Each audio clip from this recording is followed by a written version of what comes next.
BBC Urdu سے میں ہوں فرحت جاوید، اور اس وقت میں اسلام آباد میں ایک پولنگ اسٹیشن میں موجود ہوں۔ ووٹنگ کا جو عمل ہے اس کا آغاز آج صبح 8 بجے ہو چکا تھا۔ یہاں ہم ایک خواتین کے پولنگ بوتھ میں ہیں، جہاں پر 8 بجے سے ہی یہاں ہم دیکھ رہے ہیں کہ خواتین ووٹرز جو ہیں وہ کیپٹل میں وہ آ رہی ہیں اور اپنا ووٹ کاسٹ کر رہی ہیں۔ بہت زیادہ رش تو نہیں ہے، لیکن وی آر ایکسپیکٹنگ کہ جیسے جیسے ٹائم گزرتا جائے گا یہاں پہ رش بھی جو ہے وہ بڑھتا جائے گا۔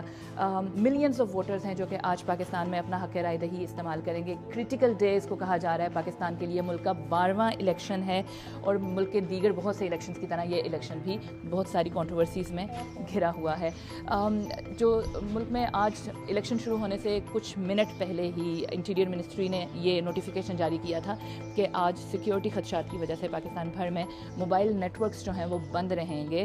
ایسا پہلی بار ہوا ہے کہ ایک بلینکٹ ہم دیکھ رہے ہیں کہ سسپینشن ہوئی ہے موبائل نیٹ ورکس کی، جس سے جن ووٹرز جو یہاں آئے ہوئے تھے ان میں سے کچھ سے ہم نے بات کی اور ان کا یہ کہنا تھا کہ وہ ایکسپیکٹ نہیں کر رہے تھے کہ موبائل نیٹ ورکس جو ہیں وہ اس طرح سے بند ہو جائیں گے، لیکن بہرحال ووٹرز جو ہیں وہ باہر نکل رہے ہیں۔ سیکیورٹی سچویشن کی بات کی جائے تو نہ صرف پاکستان آرمی کے ٹروپس بلکہ جو سول آرمڈ فورسز ہیں ان کے دستے بھی بڑی تعداد میں ملک بھر میں تعینات کیے گئے ہیں۔ آرمی کے جو ٹروپس ہیں وہ سینسیٹیو پولنگ اسٹیشنز جو ڈکلیئر کیے گئے ہیں وہاں پر فوج کے دستے تعینات ہیں۔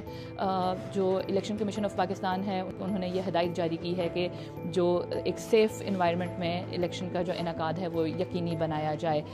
لوگ آ رہے ہیں ووٹ دینے کے لیے، اور ہم ایکسپیکٹ کر رہے ہیں کہ جیسے جیسے ٹائم گزرے گا یہ جو ٹرن آؤٹ ہے یہ بھی بڑھتا چلا جائے گا۔ لیکن دیکھنا یہ ہے یہ الیکشن ایک ایسے وقت میں ہو رہے ہیں جب پاکستان کی ایک بڑی پولیٹیکل پارٹی PTI کی جانب سے بار بار یہ دعوے کیے جاتے رہے ہیں کہ ان کو ایکول جو اپرچونٹی نہیں دی گئی کیمپین کرنے کی، اور ان دعووں یہ جو الزامات ہیں یہ آج یہاں آنے والے ووٹرز نے بھی لگائے ہیں۔ لیکن اب دیکھنا یہ ہے کہ ووٹر ٹرن آؤٹ کتنا ہوتا ہے اور ان تمام پولیٹیکل پارٹیز کو کتنا ووٹ ملتا ہے۔